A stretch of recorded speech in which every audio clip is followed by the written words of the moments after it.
Right, now this will tell us. And that's pretty conclusive. Welcome back. That's right, the Pick and Go podcast is back, up and running.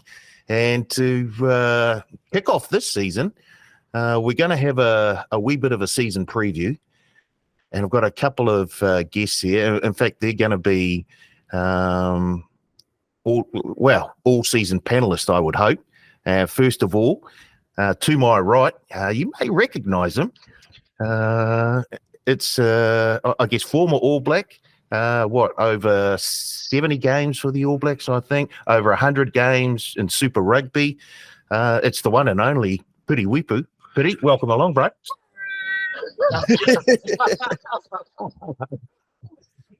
Thanks for having me.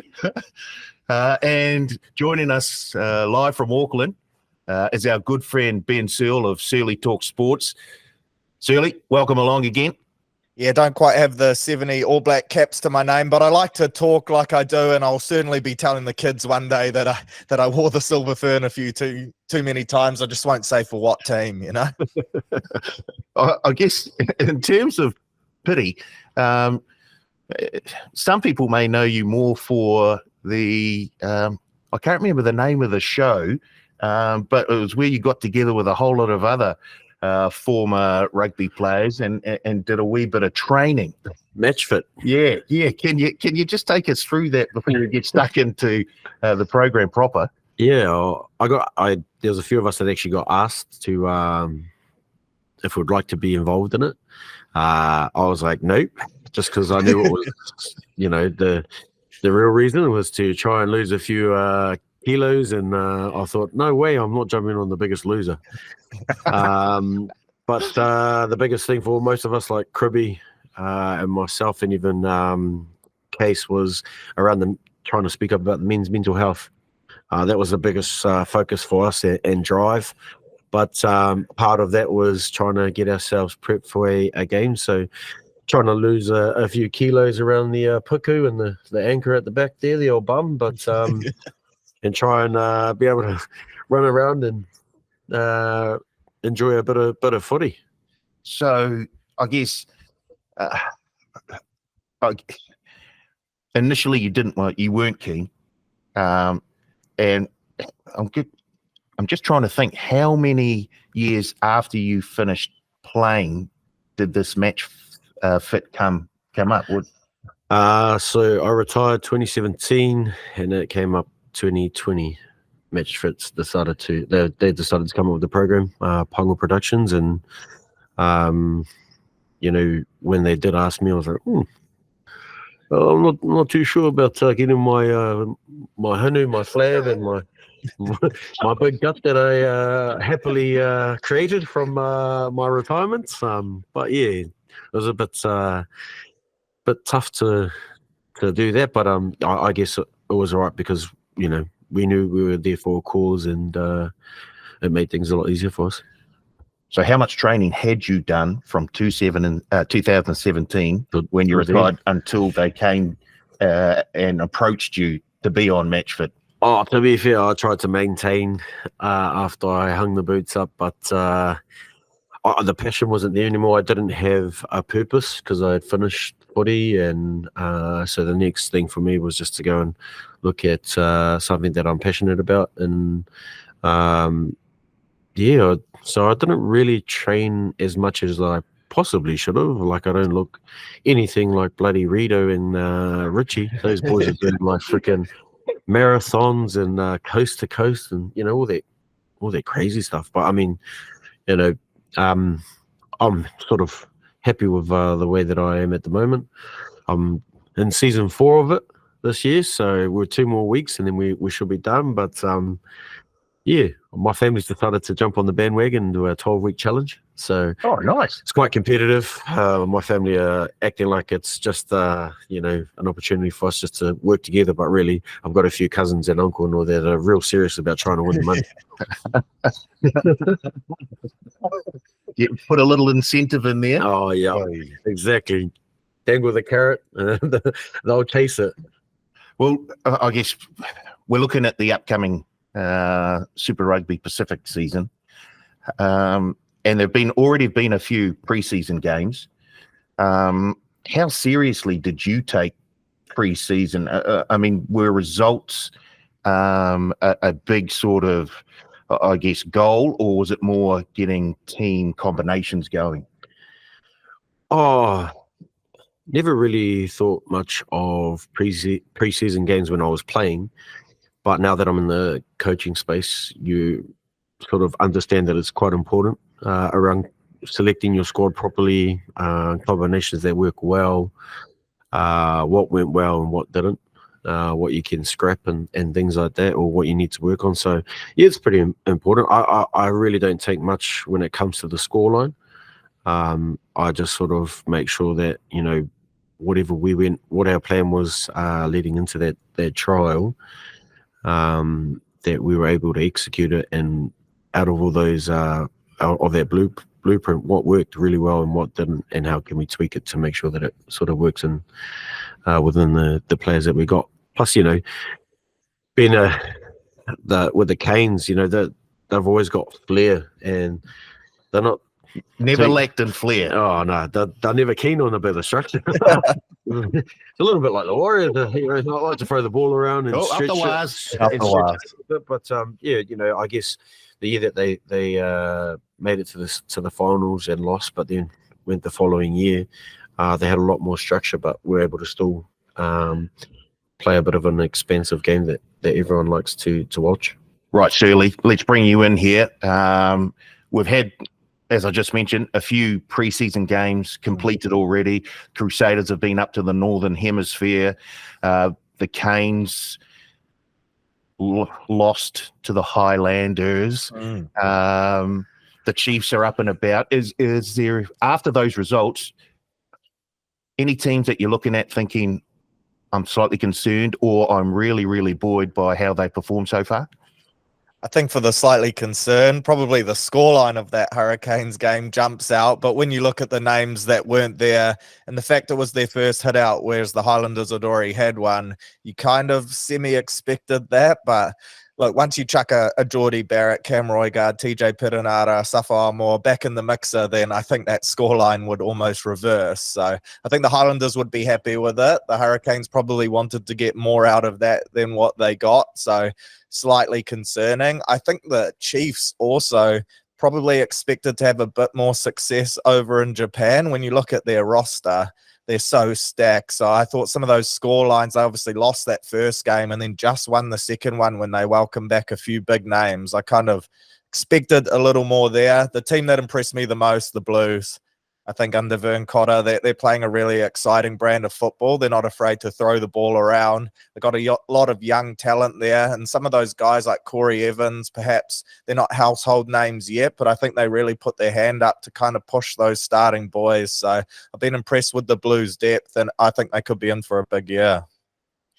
Right, let's get into the season preview proper. And I guess the best place to start is the Crusaders, because they have been the benchmark of the competition for many, many years now.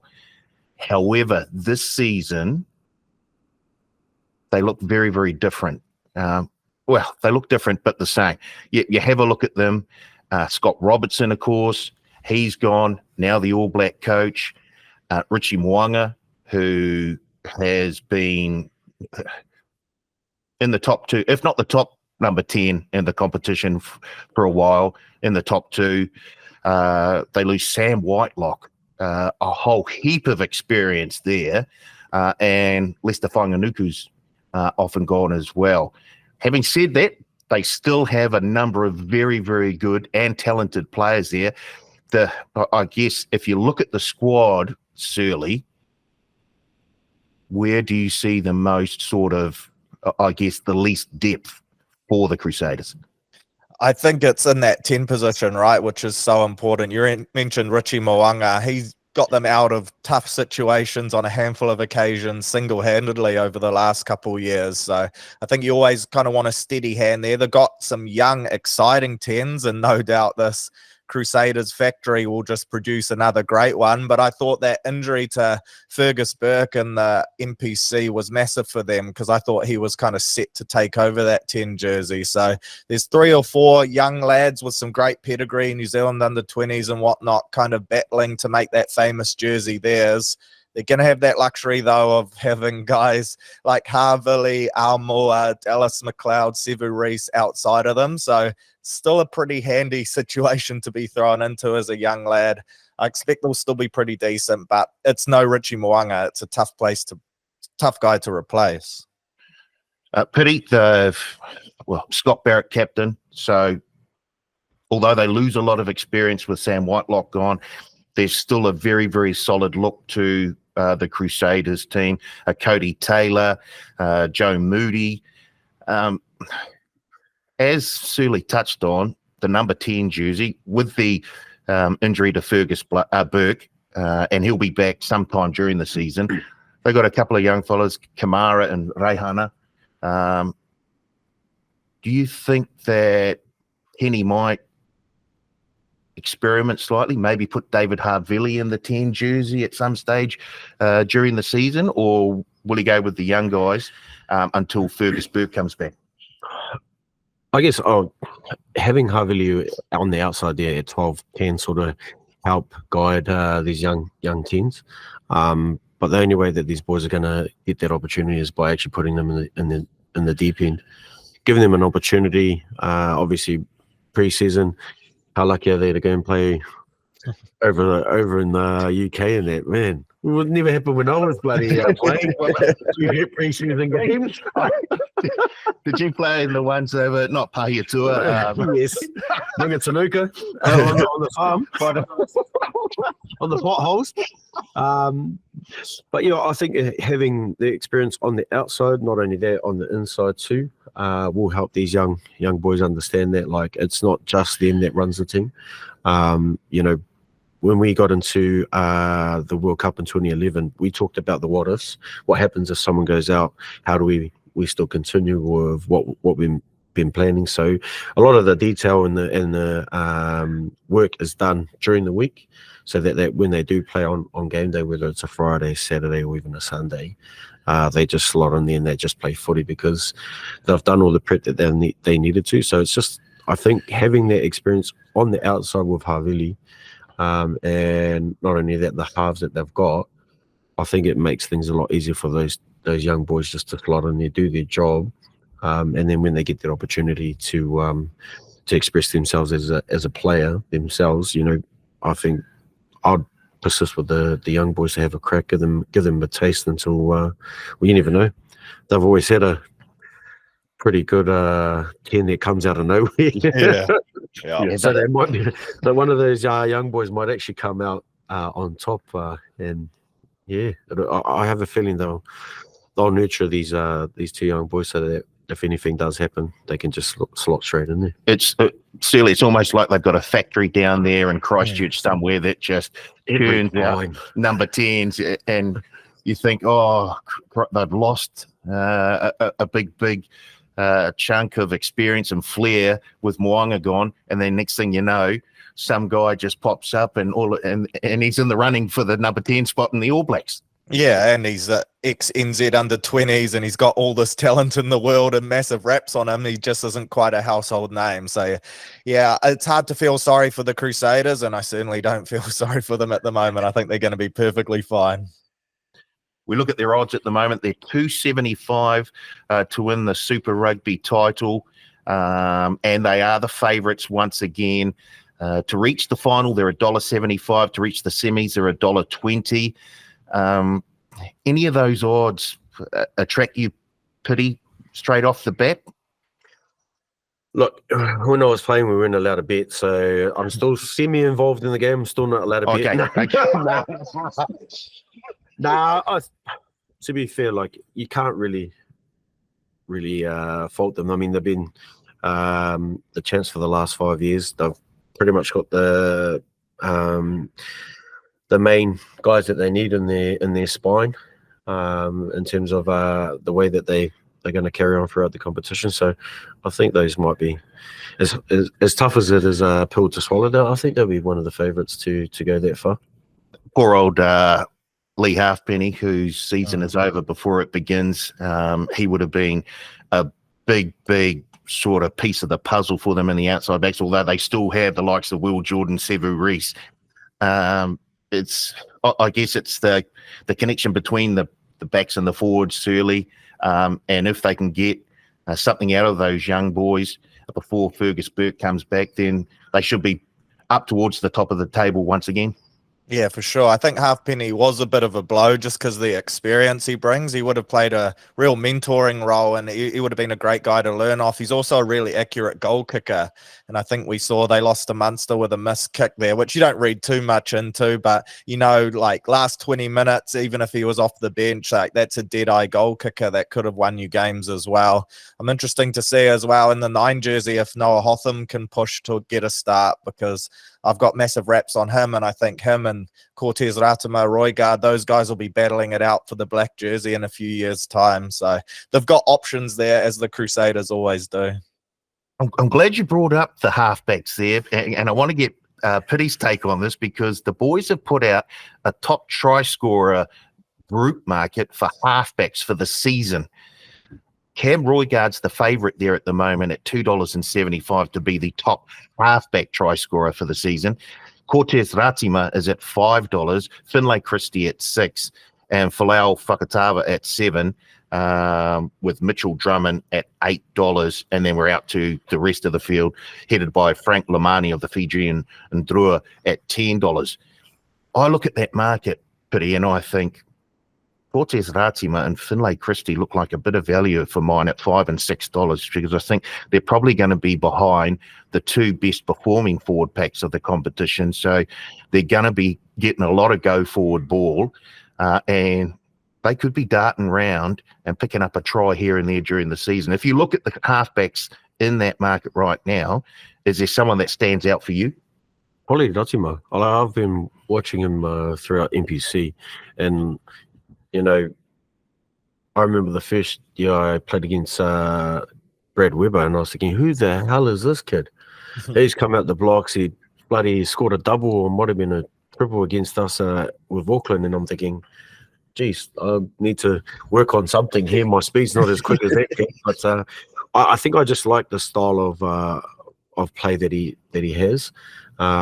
He's a little bit like, I guess, TJ, but probably not as physical as TJ. But the way that he sort of gets to the breakdowns, delivers, and backing up, but not only that, he can also create something out of nothing as well.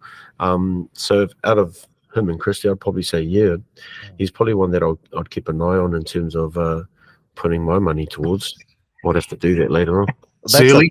Yeah, I agree. And it's interesting around the Roygaard too, because I think people forget how quality TJ Perenara is, and he's so competitive. Like he's going to be getting minutes each week, whereas your Ratimas and Christies, they might get 80 in these big games. So that's an interesting market to factor in as well, because Roygaard, he'll probably play like 50, 55 minutes, and then TJ comes on. There's going to be a real battle there, because TJ's not going to let the young buck walk all over him, that's for sure. And he's a quality player. So I'm excited to see that dynamic between the two of them as well.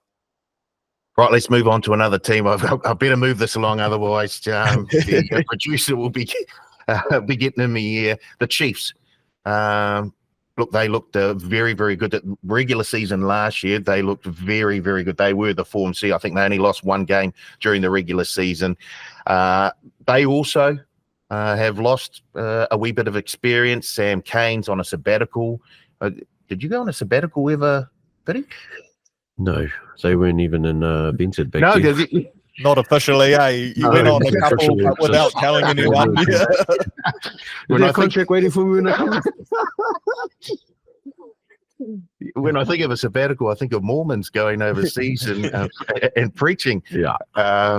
Brad Weber, who you just mentioned, and Brodie Retallick, they're now overseas.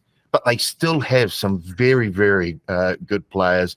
Damien McKenzie, of course, Sean Stevenson, Luke Jacobson, Toki Aho, Tupo Va'i, Josh Lord, Searley. You keen on the chances of the Chiefs? They are currently the second favourites to win Super Rugby this year. They are $3.25 to win. Yeah, I can tell you now, I've snapped that up. I think this is the Chiefs. Yeah, we saw the Kansas City Chiefs win the Super Bowl, so now it's the Chiefs' turn to win Super Rugby, surely. I don't know if they have a Taylor Swift, Travis Kelce type of relationship in the team. Maybe that's to come this year as well. Women's Day would eat that up. But, yeah, I like the Chiefs this year. You mentioned some big names gone, but they have quality footballers to replace them. Guys like Samipeni Finau as well, who had massive years last year. I think they're going to come on and go up another level this year. Their backline's stacked, and I still like their 4-pack. So for me, I think they should be the favourites. The Crusaders have it because we're just so used to them winning, and they've got that pedigree. But I think if you look at the squads on paper, I'm all over the Chiefs. Piri, you on the same page as Searley in terms of the Chiefs and their chances this season?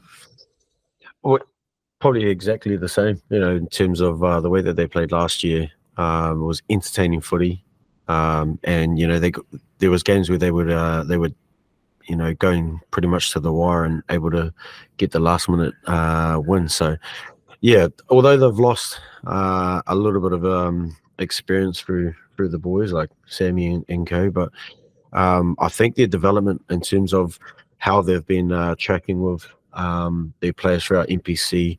Not only that, last year's competition, they still had enough players to rotate things around so that they still bleed them through. In terms of development and depth, I think they're pretty much covered across the board, which is hard to get. I mean, every year they manage to pick someone out of nowhere, and they've actually become bolters to be selected in the black jersey. So I wouldn't be surprised if they do get a few injuries. They'll find a gem somewhere, and he'll become a household name. One place where they don't have the bolters at the moment because they've got pretty much an all-black midfield with Anton Leonard-Brown and Quinn Tupaia. That's got to be one of the best midfields in the competition this year, Searley.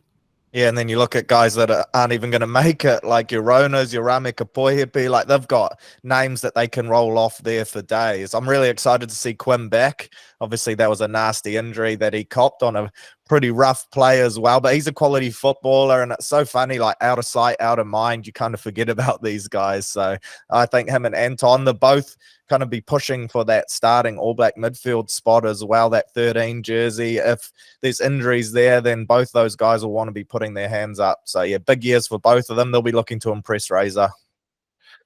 Wrapping up the Chiefs, you are Chiefs, yes, they're going to go very, very well this season, Piri, or Chiefs, no, we're going to see them fall back? Nah, I think they'll push through. I mean, if they continue the way that they did last year, and the form, they've got a pretty good coaching staff as well. In terms of getting the right dynamic with their players and their combinations, and getting the right blueprint for them, and how they can function as a team. So yeah, I'm definitely think that they're going to be back in the playoffs. And Searley, you've already said, yeah, you're a Chiefs supporter through and through, and you're just waiting to see who the celebrity couple is out of the Waikato region this season. Yeah, well, my mate Sean Stevenson, he's an eligible bachelor. So if there's any celebrity females out there that are looking for a partner, maybe he's the guy. But yeah, 325, I reckon, snap that up. There you go. If you're keen on Sean Stevenson, just flick a message to Searley. Sounds like he's his dating coach or something. So yeah, looking forward to that. Are you going to swipe left and right for him, Searley? Yeah, swipe left and right for him? I'll take 20% commission off the top of their combined net worth, that's for sure. I'm fairly certain when I say that sort of thing wasn't around when you were playing. There was no swipe left or right. No, it was go to the bar and or to the cafe and see if you can find a wahine. Oh, boy. Moving on. Let's have a look at the Blues. The Blues, they're the third favourites to win Super Rugby Pacific 2024. They're at $5. If we have a look at the team, Vern Cotter's in charge. Finlay Christie at halfback. Stephen Perofeta in the number 10 jersey. Rico Ioane. Caleb Clark, who in preseason has looked very, very. It looks like, talk about losing a bit of weight. It looks like he's trimmed down a bit. He looks very, very. Still looks as powerful as he's always been, but he just looks like he's the fittest he's ever been. Searley, you liking the chances of your team up north there? Yeah, I think there's a few guys with chips on shoulder in this Blues team this year. If you look at like Akira Ioane, Hoskins Satutu, Caleb Clark, a lot of these guys have been in that All Black environment and perhaps were struggling for minutes or got overlooked for that World Cup squad. So I think there's going to be a lot of guys out there looking to prove a point. It's funny, like you mentioned Perofeta before. This whole off-season, I was just like, oh, Zahn Sullivan at 10, that's going to be exciting. Almost forgetting about Stevie P just because he's so reliable. But there's that All Black bench spot that's up for grabs. He can cover 10, 15, and he's a quality player. So I think it could be a great year for him at the helm before Bodie gets back next year. So I'm really keen to see how he kicks on as well. But I do like the Blues. I reckon them and the Chiefs in the final. Heard it here first. Wow, he's got it sorted out already, Piri. Yeah. The second and third favourites, isn't there? Yeah, mate. Yeah. I guess having a look, Patrick Tuipulotu picked up that injury in pre-season. He shouldn't be out too long, though. If you have a look at the forward pack, they've got a lot of experience there. Angus Ta'avao, Ofa Tu'ungafasi, got Kurt Eklund and Ricky Riccatelli in the front row. It does have a very, very good look about it. And I haven't even mentioned the loose forwards with Dalton Papali'i, Hoskins Tutu, and Akira Ioane. Yeah, I think they're probably one team that most people would have just thought they wouldn't be would compete. But when you look at the results that they've put together, obviously they've got a new coach that's obviously been around and knows a thing or two. But not only that, I guess he's just trying to bring the best out of his players. I mean, they've been putting in some pretty solid wins over in Japan. But in terms of the style that he wants them to play, it's pretty bang on in terms of the caliber of cattle that he's got, and basically and what they can and can't do, and they work within their means of the way that they play. But yeah, I think they're going to be pretty exciting. I think they weren't too bad last year. They lost a few games that they possibly shouldn't have, but this year I think they look probably a little bit more energetic than they did last year. And I think with a new head coach that's been around the trips and done remarkably well, he's going to bring a different energy towards the players and try and get the best out of them. Shirley, there's a name the finalists market for Super Rugby Pacific 2024, and your tip, Chiefs and Blues, both to make the finals. Both to make the final is paying $6.50. I'm guessing that you've snapped that up already as well. Yeah. When I saw the run sheet for today, all I had to do was look at my pending bets, and straight away I ticked off a few of your predictions. So yeah, I'm all over that, mate. Don't you worry. Right, moving on. Where do we go? Do we go Highlanders or do we go? We'll leave the Canes for last because we'll get a really good insight from Piri, I'm sure, around their chances. The Highlanders, who they've almost wiped the slate clean almost, and they've got a totally new squad with a few, I guess, stayers, Whakatava in the halves there. Do they have enough firepower to challenge the likes of the Crusaders, the Chiefs, the Blues, Searley? It's a young team, so I think they are looking towards a kind of 3 to 4 year cycle. I like some of the recruits they've brought in. They've got a really exciting back three now with Tim Tavatavanawai and Jacob Ratamatavuki Nepkins. Like that, along with Jonah Nariki, if you kick them ball, those three could make you pay. I like the look of Sam Gilbert, Falau Fakatava's got a lot to prove, trying to fill in that famous 9 jersey. So there's aspects to their game I really like. I still expect them to be amongst the lower ranked of the New Zealand teams, but I heard them saying that their goal is to play quarterfinals football, and that might not be outside of the realm of possibility, because I expect the Australian teams aren't going to be as strong as we've seen in the years gone by. So if they could make quarters, for me, that would be a success. Nisbo is going to have to be on his toes when he's calling Highlanders games with Rakumai, Tavuki Neatkins and Tava Nawa. But he'll get halfway through the name, they would have scored the try. They'll be standing back on halfway. If you look at the Highlanders, Piri, as Searley said, they're a young side, hopefully building for the future, but with the opportunity to make the quarters, possibly the semis. Yeah, well, if you look at some of the results, I guess, they are definitely exciting. And obviously the way that they want to move forward is, like Shirley said, they're sort of trying to rebuild, I guess, the brand of footy that they want to be. But yeah, I think it might be a tough year for them in terms of not having as much experience. And I guess, for a squad like that, you do have a point to prove, but you just got to make sure that if you're trying to prove a point, that you're not trying to do it, you're not trying too hard to make that point. You're just trying to make sure that you stick to everything that you prep for that week leading into a game, so that you can actually get the best outcome, rather than try and, as an individual, try and pull away from the team just to try and either put yourself better or, in a better position for selection of some sort, or that you just don't take your team with you.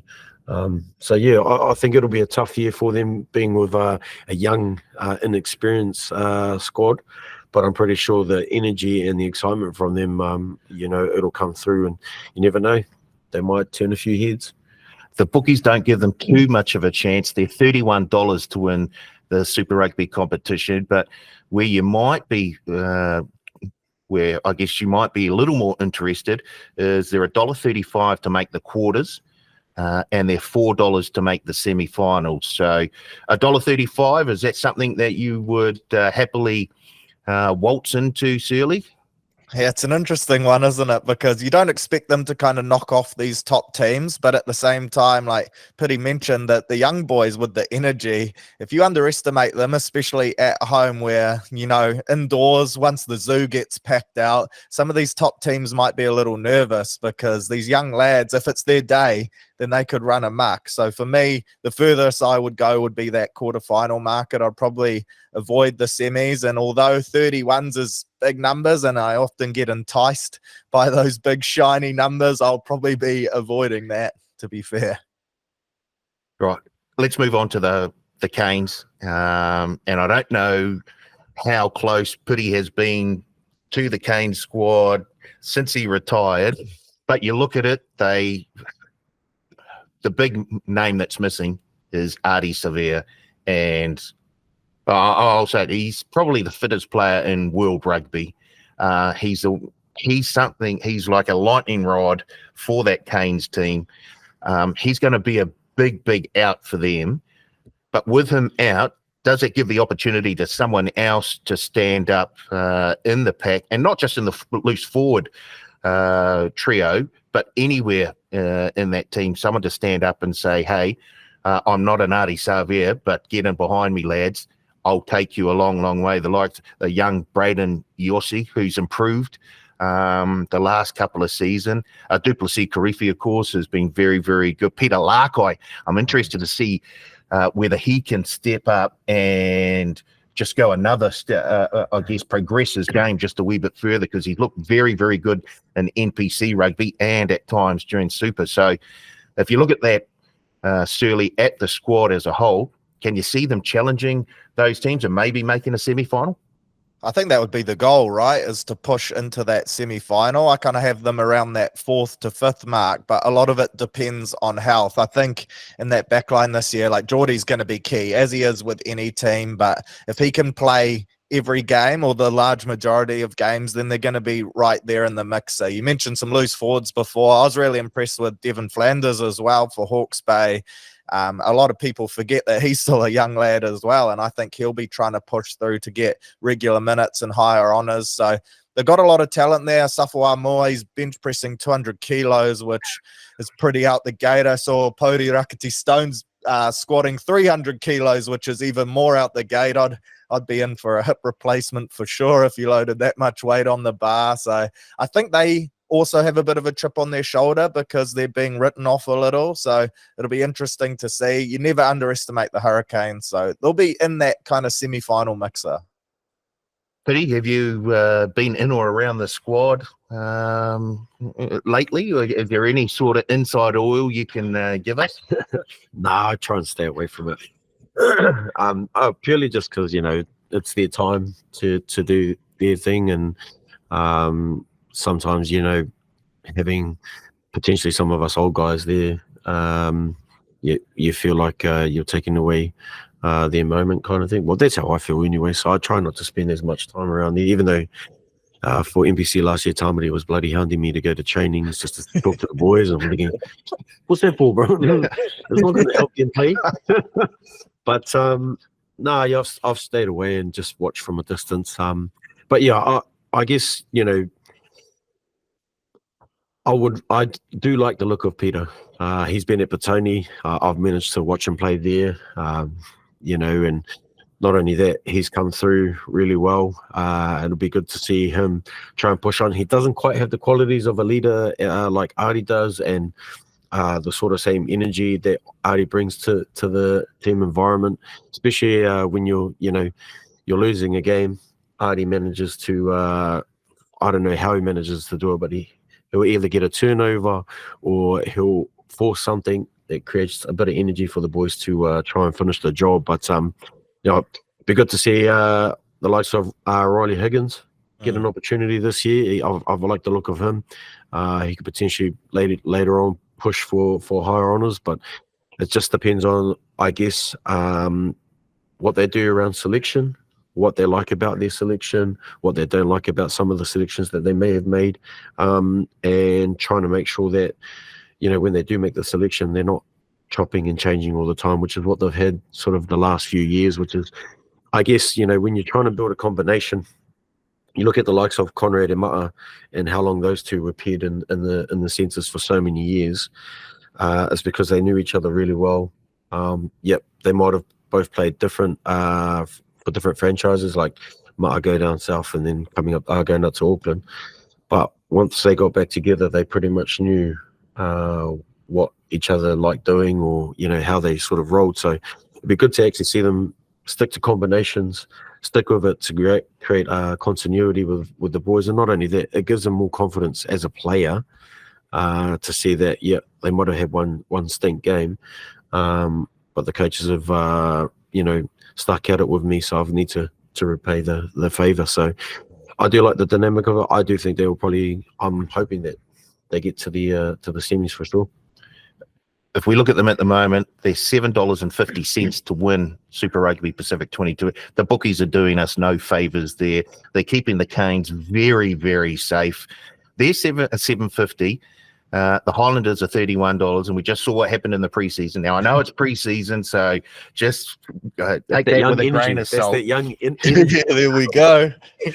But $7.50 on the Canes to it. They look a wee bit short for mine, but I know they are. And I've been here a number of years, they are almost always, outside of the Crusaders, the most popular team for punters to have a bet on. And to be fair, the Canes have been very, very good to the TAB because they haven't been successful as often as punters would have liked them to be. If you have a look at this Canes side, Searley, is there one player there that you can sort of point out or identify and say, I think this guy's going to have a big, big season? I'm really hoping Ruben Love, this is his year, because he's a quality footballer. Everyone knows it. He's already played in the New Zealand A, New Zealand Māori. Unfortunately, I think he only played like 1 or 2 games in Super Rugby last year, coming back from injury. He's had a big off season. He was in the Black Cash taking Odell Beckham catches there on the boundary, hitting the gritty. He looks full of confidence. He's been over with a sprint coach. I think he's just got like all the attributes of a potential superstar. So I'm hoping that his body can hold up, and this year's that kind of year where he kicks on, because he could be that X factor, and that's something that the Canes need to help them win close games. Piri, I'm going to try and get something out of you for the punters. Surely you're knocking to Tyrell Lomax. You're both from over the hill in the Nui. Surely you see him every now and then down at the supermarket or something, and he'll tell you, he'll go, yeah, no, the team's going well, the training's going well. Have you actually spoken to Tyrell? Did you boys actually? Yeah. I know he's not a big place. I see the pig quite a bit on the golf course. He's always on the golf course. There's a lot of those bloody Hurricanes boys are these days. But no, I catch up with him just to see how he's going. I know he had a massive year last year, not only in Super Rugby but in the black jersey as well. But he's looking really good. He's got obviously a bit of time off, but still working hard. But no, he isn't really. I don't speak too much when it comes to footy with the boys. Try to steer away from that, because I've been in that environment, and when people talk to you about rugby, you're just like, oh, I'm over it. I've just finished a whole day of bloody work, training, and getting flogged and things like that. The last thing I want to talk about is footy. But I think I have caught up a couple of times with CJ. He's at Corey Jane, and he's been enjoying pre-season with these boys. And I know that they've got a game this Friday. So it's an opportunity for the likes of some of us ex-players and all that to go along and have a look to see how well they're tracking. Hopefully it's an improvement from last week's result and that. But yeah, I've just been like Searley, we've watched bloody the boys pump out some massive numbers in the gym, but sometimes it's not always about being in the gym. It doesn't transfer to on the field. Not all the time. So, it's about what they can bring on the field when it comes to the skill set. And, I just want to see bloody Suffolk down that bloody wing and stepping bloody fullbacks again. Oh, scary. I hate to be a fullback like Izzy did and have to tackle that ball of concrete running at you. Jeepers. So, I think the dynamic of the way that they have things at the moment, if they can get it right and work hard with the continuity, pretty sure the boys will be good. But I'll have a good look this Friday at their preseason game. I'm glad you brought up Asafo Omua, because he's in the top try scorer group for hookers for the season. He's second favourite at $4.50 behind the Chiefs hooker Samasoni Tokiaho at $4. Then we got Brodie McAllister of the Crusaders at $4.50, along with Lachlan Lonergan of the Brumbies at $4.50. Searley, if you were going to have a little stab on one of those hookers, which way would you be steering? Well, it's a tough one because Asafo likes to score his tries from about 50 out on the wing, razzle dazzle, Dane Coles-esque, and then Taukeiaho likes to get them in that 2 meter zone off a nice little pick and go. So both of those would be the two that would jump out at me straight away. I hope Asafo has a massive year this year, because we've seen for so long he's got every attribute to be a world-class hooker. So hopefully this is the year where he puts it all together. I'll probably go Taukeiaho, though, just for the pick-and-go specialist, a true proper hooker, scoring some tries with about 2 meters of running, but he gets his name on the team sheet at the end and gets off the nudie run, which is the most important thing. I'd go with bloody the Blues hookers, because the pack's looking really good. Oh, let's have a look. Good, Eklund likes a try too. But the problem there, I guess, is Riccatelli, who starts. You'd probably be sharing a wee bit of game time. Riccatelli is actually the most favoured of the Blues hookers at $8 in that group. In fact, the boys haven't even quoted Eklund. So $101, jump on board. Jump on that. We'll see if I'll have a chat with the boys, see if they can add Eklund into that group there. Now Is it a combination? So if the hooker that goes out and the other one's up, is there one of the odds too? Yeah. Here we go. I like that. A combination of the hookers scoring throughout the season. Tell you what, Piri's getting stuck in real early. I like it. This is very good. I hope we can keep it up throughout the season. Look, we're running out of time. We've covered the New Zealand teams now. If we have a look at the rest of the field, anyone stick out for you, Searley? I mean, the Fijian and Drua were sensational. I thought I guess maybe a surprise packet last year. They got some very, very good wins, and they can build on that. And as we saw in the World Cup, Fiji went okay there, got out of the group stage. Can you see the Drua or anyone else stepping up? I like the draw for sure. I think they have more games than Fiji this year as well, where they proved that was a fortress. So they're going to be incredibly hard to beat over there. The passionate fan base, the heat, the conditions. I think they're going to turn it on. I was looking before, they're $3 to make the semi. They're one of those teams, if they're in a quarterfinal, you don't want to be the team that takes them on, because on their day, the skill set, like their forwards all run like outside backs. And I think they've kind of nailed down. Over the past few years, they were so unpredictable, but I think they've really nailed down the fundamentals and come up with a game plan and a structure that suits their style of play. They've got a really good coaching group. Glenn Jackson's in the mixer there now too. So I think they cover all those boxes where you can start to trust a team like them to win bigger games. So, yeah, I like the Drua to push for that semi-final spot at $3. You ever play in Fiji? I did. For the Maldives. Oh, There's the Maldives, and it was bloody hot. humid. Oh, I was asking for aircon on the field. Sauna. No, I've actually played there a couple of times. Once when it was bloody bucketing down, and they almost caught the game because there was a massive flood on the field. And before we played in 2005 against the British and Irish Lions, we went over to Fiji and played over there. But yeah, even when it was bucketing down and rain, it was bloody Still 20 degrees. Trying to tell the Cuzzy to bloody turn the aircon on in the bus. And it was stinking hot. Pulled a window. Get your own fan. But I'm like I'm definitely like a big fan of the Drua. The way that they've turned things around. I think it was great that they had the opportunity to play over in Australia. In the competition over there, and then now they get the opportunity to to play in the Super Rugby competition. So yeah, I've actually enjoyed the way that they've been playing. I think it doesn't matter where they're winning or losing; they're just exciting to watch, just because they'll do something that no one would expect, and that's what kind of captures you or draws you to watch them every time. I would have loved if they've got Bortier to come play. That would have been, something like him to come over and play for that team. I mean, having a big name like that would be huge, and I definitely watch them week in, week out. Not that I don't already, but yeah. So yeah, the Flying Fijians, you can't not watch them. Yeah.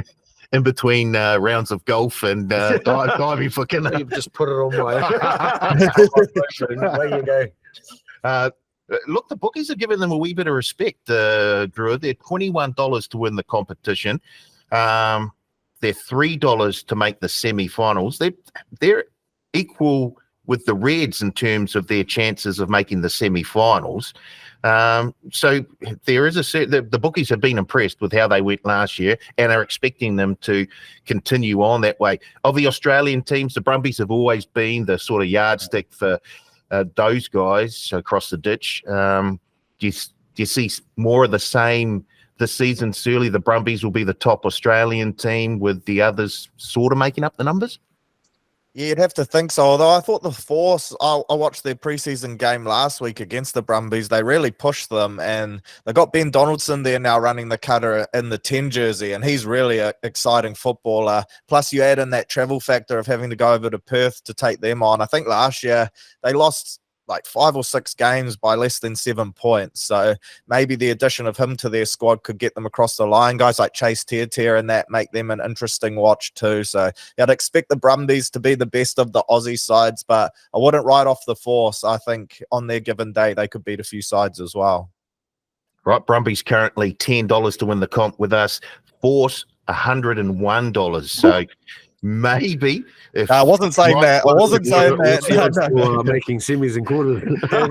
Force $7 to make the semis, $3.25 to make the quarters. So maybe $3.25 on the Force to make the quarters. Isn't the worst way to go. Look, we've covered it now. We're running it. I know we've gone over the script has gone out the window. We're playing. I guess we're almost playing sort of Drua or Kane style rugby. Just let's throw the ball around. Let's have a go.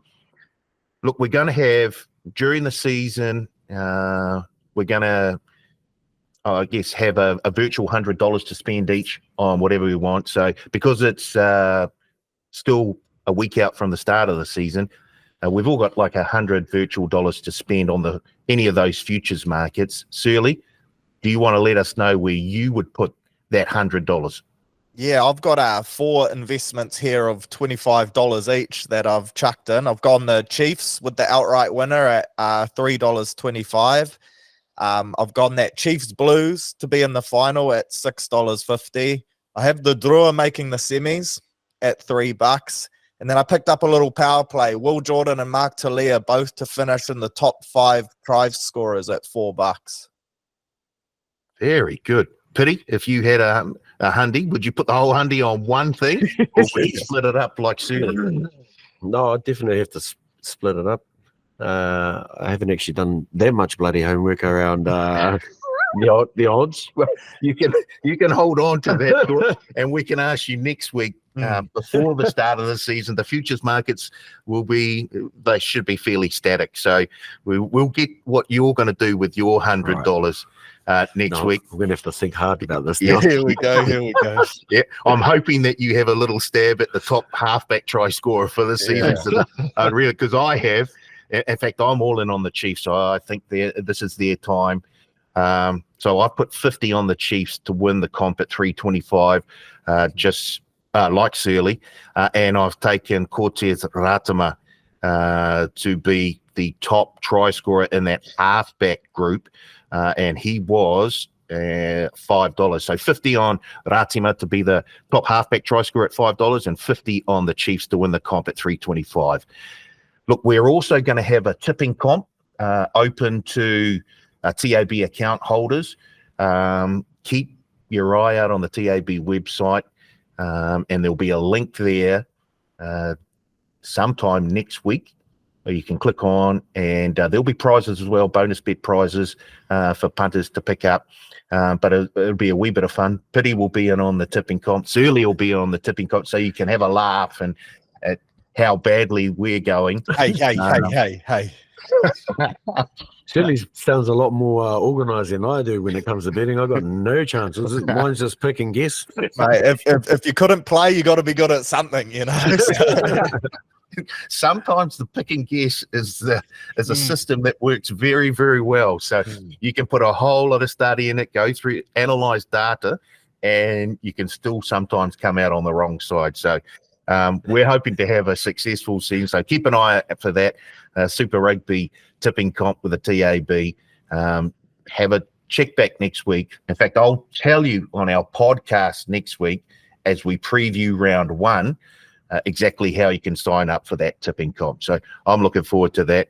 I know Piri and Searley are looking forward to that as well. Yeah. To wrap up, anything you want to add, Searley? No, not really. I think we've kind of covered all bases. But yeah, Chiefs Blues just doubling down that the trophy's coming north this year. Crusaders have never won the comp in a year, ending with 4. So put a line through them. There we go. He's already analysing data, but he's just throwing that out there.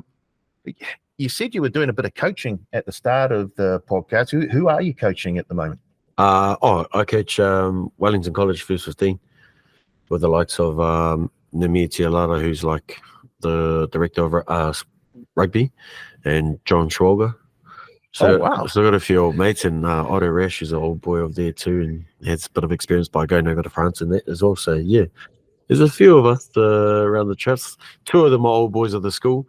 Principal claims that I'm an old boy there. I just let him go with it. I just let him roll with it. All good. Never ever let the facts get in the way of a good story. Yeah. I live by that. I live by that. So how do you think the season's going to go? We're still a few weeks out from the start of the season. Oh well, it's tough because we're not allowed to touch these boys until March. Most schools, is that right? Yeah, they've got all their summer sports that they've got to be engaged with. So we've basically let them do their thing and pick up once they finish McKivity. Well, we'll follow their progression this season. We'll ask you once the season gets underway, or even once you're into preseason training with the boys, just how things are going. And it'll be a nice little journey that we follow with you, your coaching career, and the Wellington College First 15. And hopefully there's a few successes for you along the way. So Fingers crossed. Yeah. And we might see you out on the golf course as well. We might have to go to Auckland so Searle can jump in. There we go. I can already see a golf day being teed up. This sounds good to me. There we go. Royal Auckland, look out for us. Hey, can we get on for free too, please? Yeah, chances. Surely.